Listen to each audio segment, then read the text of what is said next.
Are we filming? Yes, we are. So today I want to talk about this. This is my custom Atoma book. I've actually cut it from, because it's just a prototype. I didn't buy it like this. It was originally from an A5 Atoma notebook. And this is the sort of notebook that you'd find in Belgium schools. It's very, very common in Belgium. Not so common here. I think 20% of Atoma's output goes abroad, 80% stays at home, but we are. I got this from Colt Pens. I recommend them as a good stationery supplier. I've been their customer for years and years and years. I'm not one of their affiliates. I'm just saying, out of the goodness of my heart, that it's a really good shop to buy stuff from. So this is a different size to normal, because much of the you can buy one of these that's slightly wider, so it has paper more or less the same size as a moleskin. This is a Reticee rather than a moleskin, but it's the same size. So if I just put my ruler there, you'll see that it is 9 centimeters by 140, which is a very, very common size. But this is 140 this way, but 80 this way. And it's my choice. It's my choice because I wanted this to slide into a pocket with a minimum of fuss. So why would I have it slightly narrower? Well, I was inspired by my Alain Berthaud binder that has a specific size of paper identical to this. So again, 140 lengthways, but instead of 90, it's 80 millimeters widthways.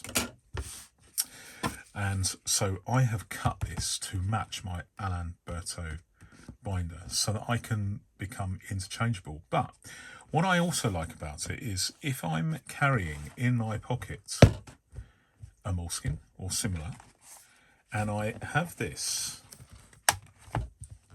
in the package,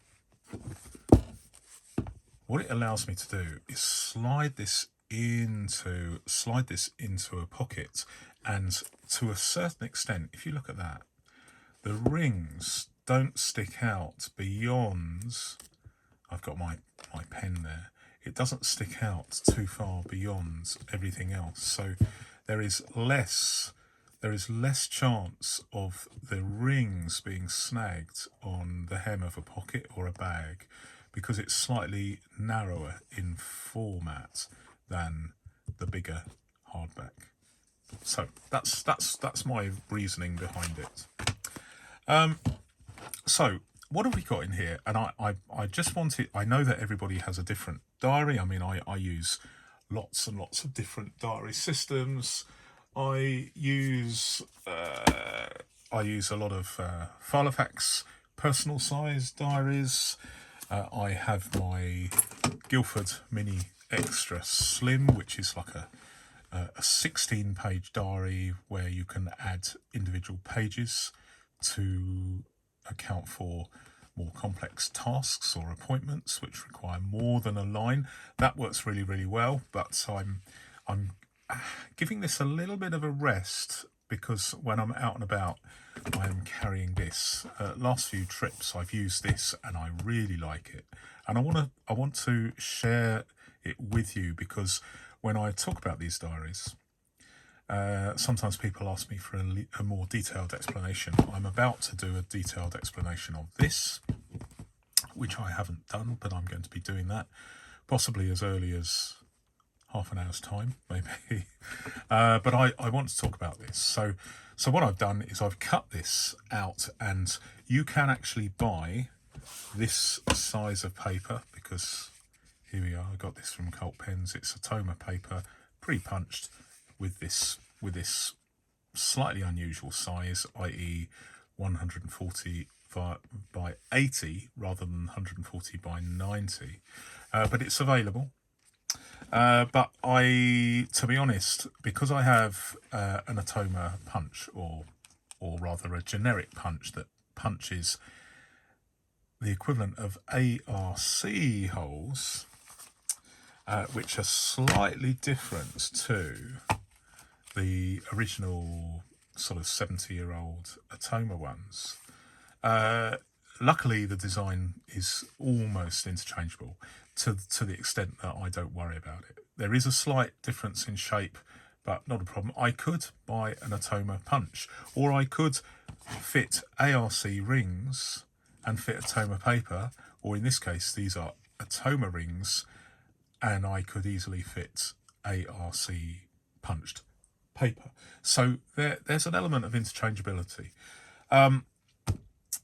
The big disadvantage, I suppose, let me start with the disadvantage, because after that it gets better from there. The disadvantage with using these rings, and it is my opinion, is that these will only take a certain amount of turning before they rip. And I'm talking about the turning here, let alone the removing the pages by doing this. You do that 100 times and then you will not be able to use it again. So this is a transient thing, but then again, the whole point of a diary is that it is transient. I can remove once a day, I can remove the yesterday's page from there and add another page in the future here, so I can keep the same number of pages in here. So notwithstanding the fact that this paper won't last forever, so it's not probably, I wouldn't use this to write a journal, for instance, which in the expectation that people will still be turning the pages in 200 or 300 years. It's just not going to happen. Although, having said that, if you have a journal I personally prefer bound journals, but if you had a journal in a filofax, or in this case a lafax, it would probably be absolutely fine. And I have got some filofax paper, punched paper, that were reference material that's 30 years old, and I haven't ripped the holes yet. So for me, anything that involves heavy reference use, I would not use one of these. But this is a diary. This is a diary. So I am discounting the fact that there is an element of wear every time you do this, removing the pages. Well, I'm not going to do it because you can see what I've done. So what have I got in here? Obviously every diary is personal, but I am just showing you what is in here. Now, I've deliberately removed some stuff because this is a working diary, because I don't want to share with you too much. So this is a demonstration purpose. So here we go. So what have I got in here? First of all, you'll notice, I want you to assume that this is today's date, Wednesday the 18th of October. It's just a day where, so far, as I record this, I haven't needed to write anything down. So I've just removed everything so that I can give you a good demo. What I do is, with a pair of scissors, I will cut some pages. There are a handful of pages at the beginning of the beginning of the binder. I nearly said filofax there, but you know what I mean. I'm going to show you what I'm doing here. So it says here, so basically this travels, this bit travels. So when I remove this page, so let's just say I remove it, suddenly these are in the appropriate page, because these are the first thing that I look at when I open the binder. And I'm going to run through my methodology because it may be interesting to some, boring to others, but we're going to go through it. So do stands for to do. Why do I not write to do? It's because it's superfluous. I know that do means to do, so why bother? And similarly, if you have, I have two at the moment. I'm trialing two different categories of to-do list: an A list and a B list, and that's self-explanatory. A list is of vital importance, and then, well, I haven't even got a B in there because I didn't want to write out another one, and that's full. So there are an A list, a to-do A list, and a to-do B list in here. That's how I use it.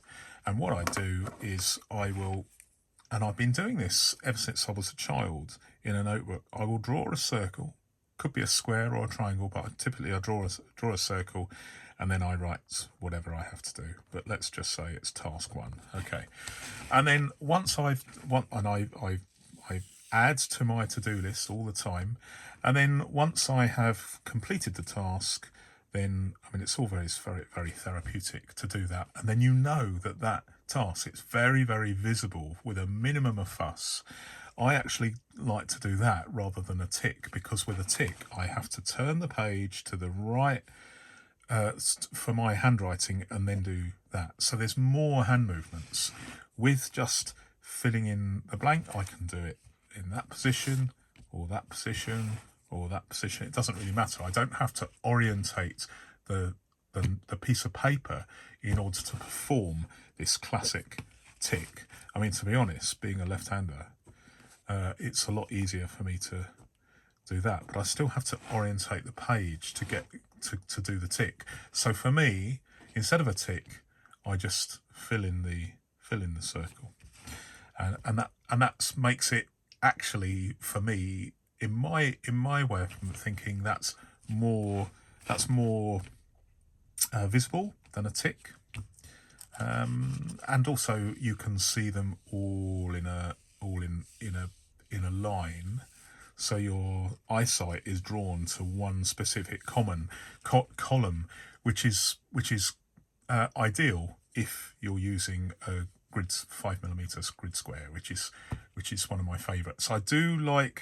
I can do lines, and I can do, when I'm doodling, when I'm looking for ideas, I use my Frankenfax, and in here I add all sorts of random paper, normally white paper.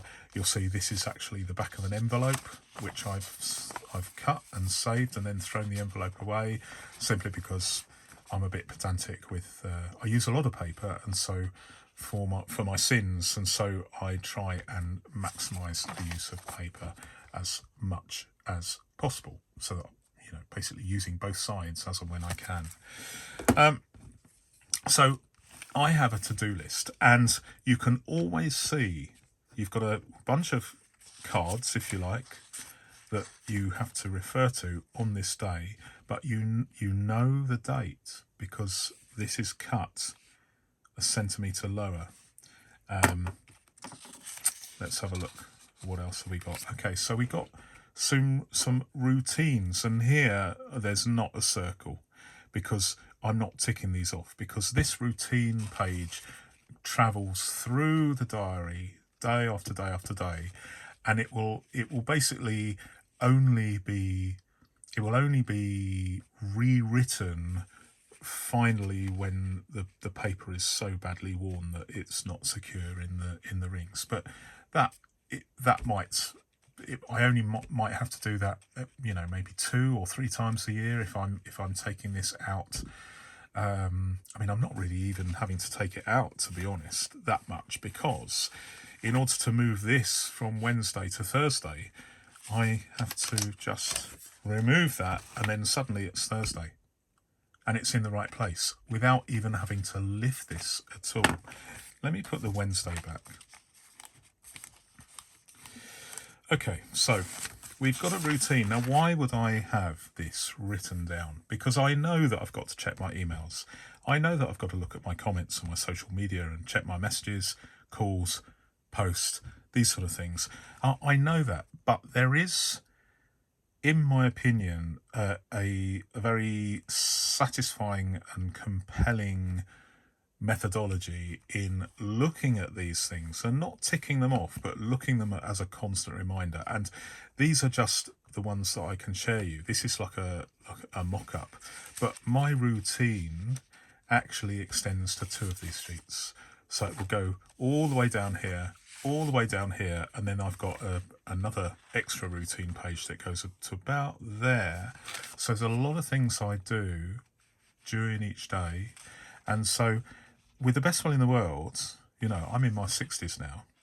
And I'm not saying I'm becoming more forgetful, because I'm probably my memory is pretty bad, and it always has been. Even as a teenager, when I was involved in amateur dramatics at school, I was one of the worst for learning lines. So I think it's probably something within me that I need an aid memoir. And that's probably one of the reasons why I've always been attracted to writing in notebooks, lists and reminders, probably because I instinctively know that that's a really, really smart move for someone that doesn't have a photographic memory. I have the opposite of a photographic memory. I have, well, whatever the opposite of a photographic memory is, that's what I've got. And so for me, this following a routine throughout the day, routine works for me. So this is the second, or in case the third sheet I have at the beginning here. Just to remind you, I have a do A, which is a to-do list for stuff I really, really must do that day. And then I have a to-do B list, which is kind of secondary importance. They're things I must do, but not necessarily so time critical. So list 1, to-do B is list 2, and then I have the routine. And then what do I have after that? I have a thing called the long-term diary. The long-term diary is, and I just want to quantify this, because let me just hold that thought for a second. You'll be thinking, well, you've got 1 page per day. In fact, you've got 2 pages per day, 1 sheet per day. So you can't get 365 sheets in here. So what's going on? How far does Neil's diary go? Well, it goes 30 days. And it keeps on going. Where are we? Let's have a quick look. So my last one, I can't show you that, but that's the 9th of November. Okay, that's the last one. And then after that, what I have is individual dates. So basically, these are dates where they're not in the diary, but they will come up. So let's just say, and I'll waste a page here. Let's just say I have something that I'm doing on the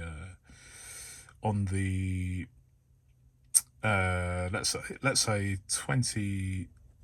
I don't know what day that is, but it's going to be the 25th of December. And I know where I'm going to be on the 25th of December. I'm going to be at my daughter's house. So if I just put here Christmas dinner. Now, the 25th of December is one of those things where you don't really have to remember it, but there it is, Christmas dinner. What happens is that each day goes past, I will remove the last day and I will add a day to the diary here, the 30-day diary. But what I will do is, if I notice here, because I can see it, because I've cut this down, can you see that? If I notice that the date is already written here, then all I have to do is just move this, turn this page over, put in my individual dates marker, and suddenly this is part of my 30-day diary without having to do any rewriting, any manipulation of the page. It is just there by virtue of just moving this single page marker, i.e. individual dates. And I will continue that. And then if there is a date here, let's say this is the next important date is 9th of January. And again, I don't know what day 9th of January is, but I'm going to put that there. I do not put the actual year because I tend to know what the year is. So the year is superfluous. So I just put the day, let's say Thursday, 9th of Jan. If it is Thursday, I don't know what it is, but just guessing. And then what I will do then is, I will add these in chronological order so that when we get to the point where I am trying to add the 9th of January, this is the 8th of January, and then I want to add a 9th of January, I can go, I see I've already got something going on the 9th of January. So let's turn that over and then fit this here. So there's method in the madness, but it's in terms of hand and foot movements, or at least hand movements. This is a very, very efficient system to have 30 days rolling diary here, which are effectively 2 pages per day, so plenty of space, i.e. you've got the whole of this side is 9th of January and this side is 9th of January. And if on those rare occasions you need more than 2 sides to a day, then all you have to do is add another page and mark that as, in this case, 9th of January as well. So I find that it gives you lots of space, effectively unlimited space, because you've got 1, 2, and then 3, 4, 5, 6, 7, as many as sides as you want for a single day. Let's say you're going to a wedding or something and you've got lots to organise. Then it would work, and you're not going to ever be overstuffed. You've always got, in this case, I've got 70 sheets in here. You could change the rings and make them much larger, and so you could end up with if you wanted a diary with, if you wanted to get, say, 1.25 inch rings, which are available, you could end up with a diary system like this that would cater for, who knows, 300 or 400 pages potentially, although it becomes less and less pocketable. I quite like 70 pages. If I need more, if I ever decide I need more, then all I have to do, change the rings. I just take out the pages, remove the cover, fit everything together, and what has it cost me to make this binder 3 times as 3 times as large in terms of capacity? The cost of a set of rings, maybe $10. Who knows? I'm just guessing. So you could. This is a really, really efficient system, and if anything goes wrong, i.e., your cards gets ripped with opening and shutting, so often, just cut a piece of card, punch it, fit it in. There's nothing to go wrong. I suppose these might get worn or something, but it's highly unlikely. It's just absolutely bulletproof, and that's one of the reasons why I like this system. And of course, perfect flatability. You can turn it over, you can put this in your pocket, and you don't even have to worry about the page or the binder. It just works very, very well. It's very, very, very utilitarian, but all the better for it. So this is the Atoma diary. Obviously I've got others. We've covered the pocketability. It's fantastic pocketability. Flatability is good. This is a 5x5 grid, as you can see, which is very, very common. I have got stacks and stacks of grid paper from Rhodia. I buy these A4 pads because they're very, very cheap. I buy them in packs of 3, and then you can cut these, and so I will. I do buy the. This is Atoma paper because it came with it, but I have some spare packs of this, and from a time point of view, if you are time poor, cash rich, there's no point in making your own pages. So you could just get these, and even though it's almost like a custom size, You can buy paper from Atoma paper from Cult Pens in this particular case, and it will just work absolutely fine. I love the fact I'm going to labour this point because as you know, this is my favourite format of all time, this form factor, which essentially holds A7 paper, and I like that. But I must admit, I mean, this is great for jotting down notes and using the inbox, but there is a certain something. This is growing on me. This size of paper, so it is basically taking the same amount of space in your pocket, but you do get. I mean, I've not really tried this before, but there is something very appealing at having paper that is slightly taller than an A7 while still being pocketable. And the reason why I haven't really done that before is because there isn't a format in the filofax range that has this narrowness but extends higher. If you want to go for a pocket, then it's obviously a little bit wider and a little bit taller. This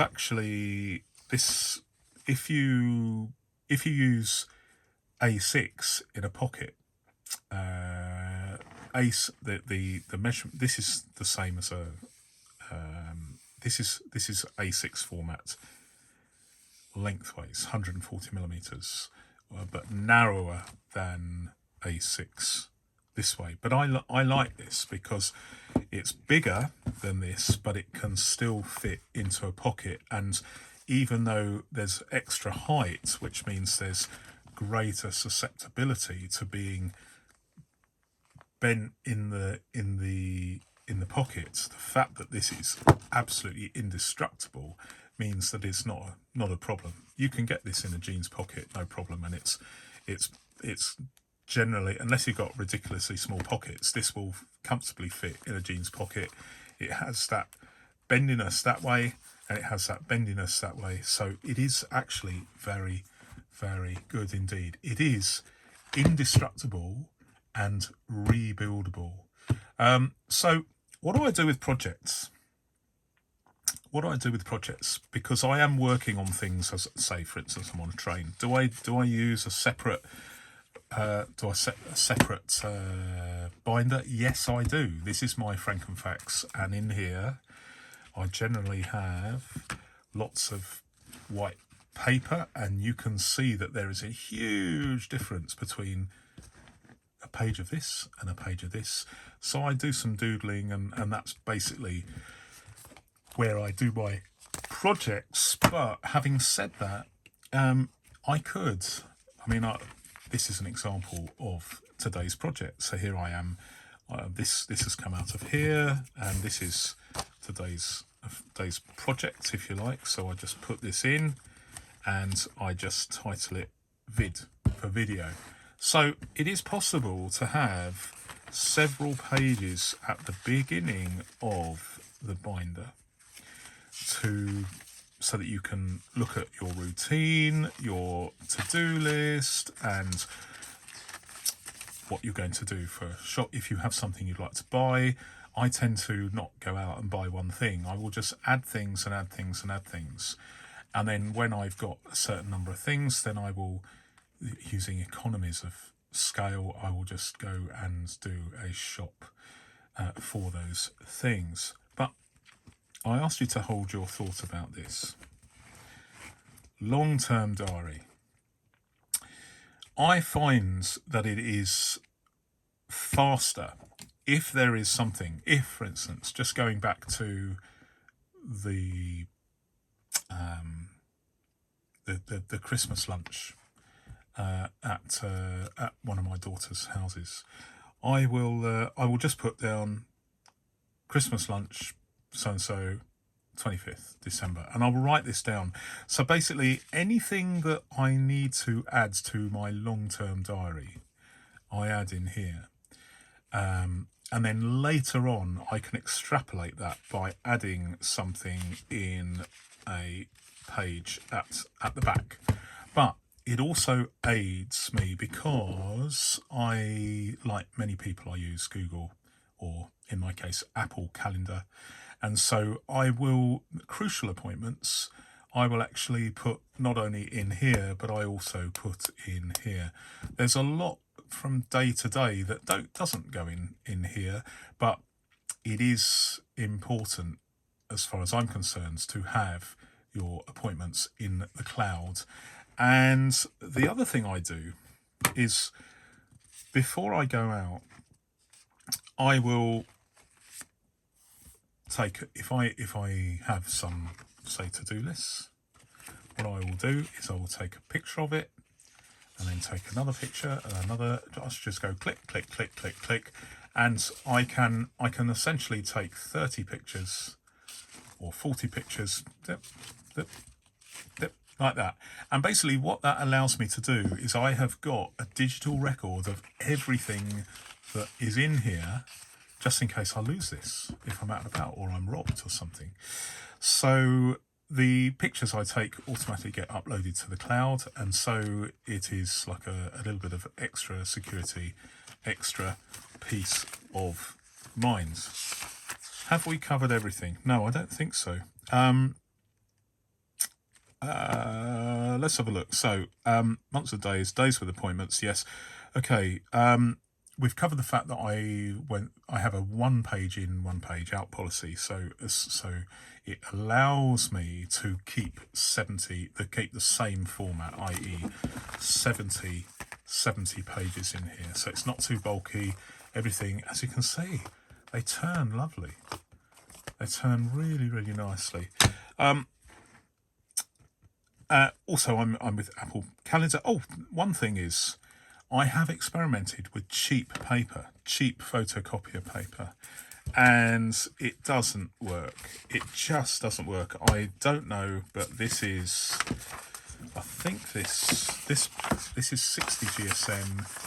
I have tried punching it with a punch to derive this sort of situation. It's not great.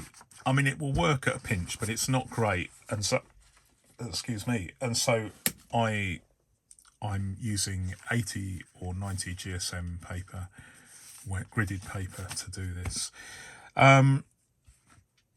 Diskware. I've covered this because the diskware is not necessarily the diskware to the discs themselves, but this constant repositioning and turning them over. Is it going to last for typically 30 days of turning them over? Because I'm not turning over every single page every day. And to be honest, if it's good enough for Belgian school children who use these Atoma notebooks in class, then it's, to be honest, good enough for me with a diary. Not good enough for reference, in my opinion, but it's good enough for a diary where you are effectively discarding a piece of paper every roughly once a day. So paper comes in, and after 30 days it arrives at the top, and then you discard it. So there you go, another one discarded. Although I don't actually discard it, because what I do is I get rid of the whatever scribble there is on here, turn it over, refit it with the date, and I can use this again.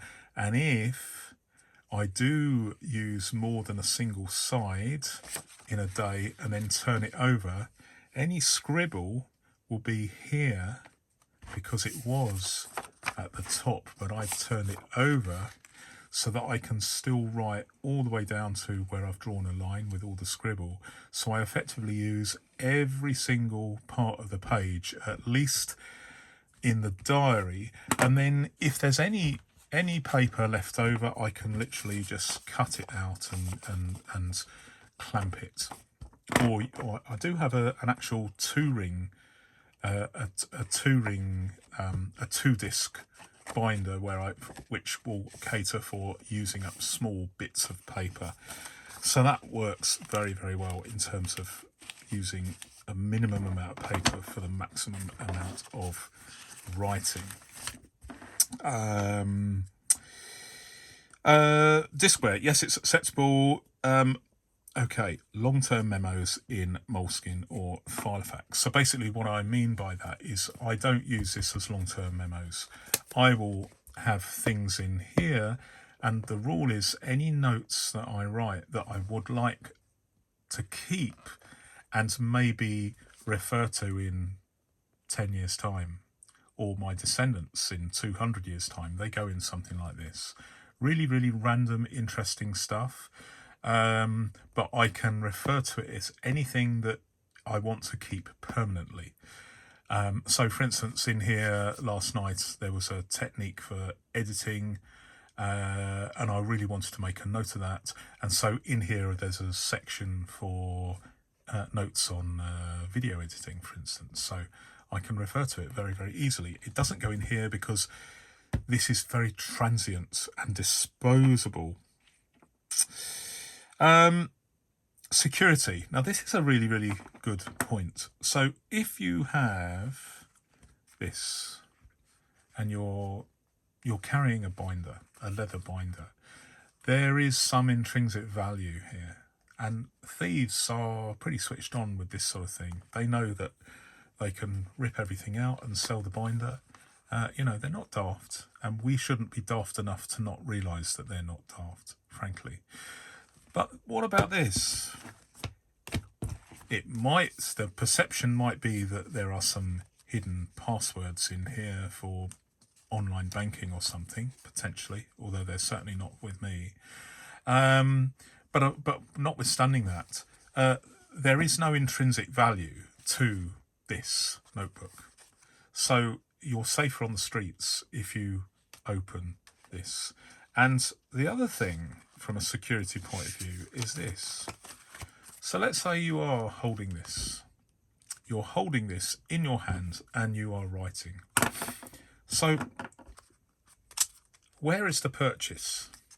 I have got somewhat conveniently, my fingers are wrapping round, not tightly, but they're just holding the binder like that. And I can write there, right there, right there. I can just about write there. If I move further up, it's easy because I'm using my palm. There we go, my palm to write all the way down to the bottom. But the fact that my fingers are wrapped around these discs means that it cannot be snatched out of my hand very easily. They'd have to be very, very good. They'd have to not only be pulling at the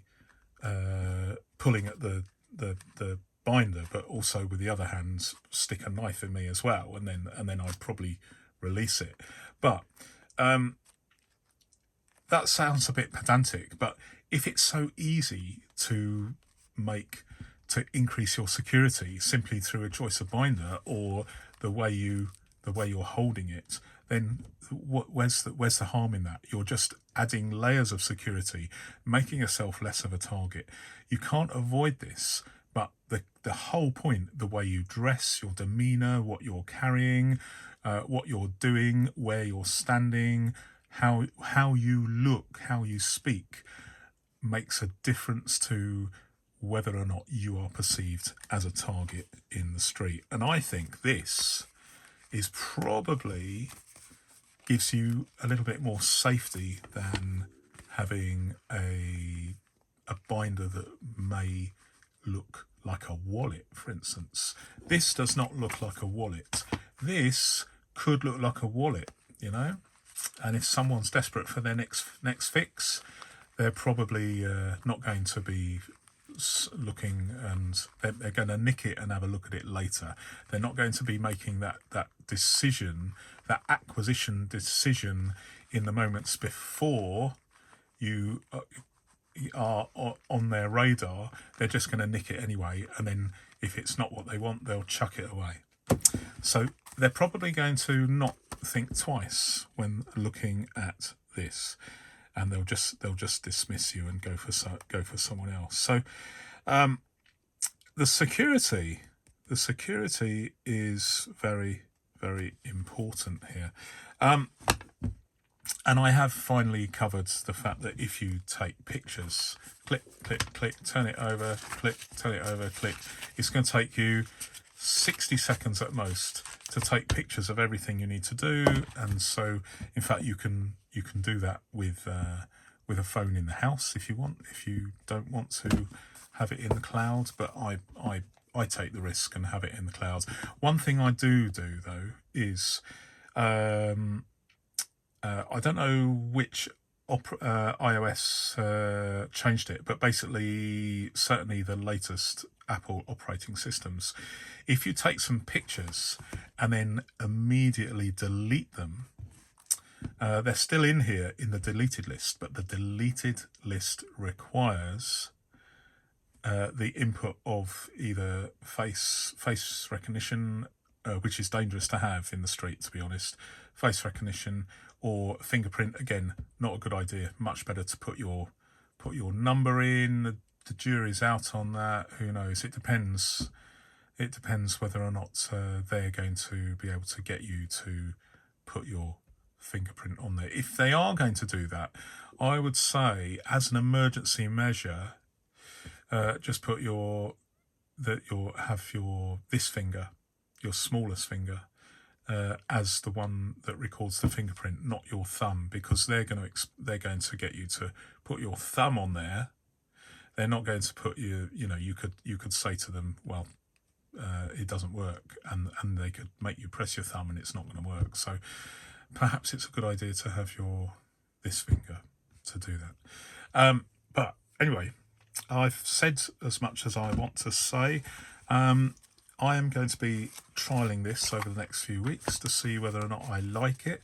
Obviously, I'm going to carry on with other things as well, but I just wanted to satisfy your curiosity about this, and apologise. I mean, we just came up to 3/4 of an hour. I know there's someone out there that might criticise me, but if it's too long, let me know. Fair play. If it is too long, I might end up putting chapters on there too. I probably won't do the chapters on this because I would like to share with you the whole concept. And although I've chopped and changed, there's no real indicative concept with just looking at a chunk here and there. So yeah, executive decision. I'm not going to do the chapters on here. But there we go. There was something else. I was gonna mention, but what was it? I can't remember. I'll if I can remember, I'll leave it in the description notes. But thanks very much for watching. Until my next video. Goodbye.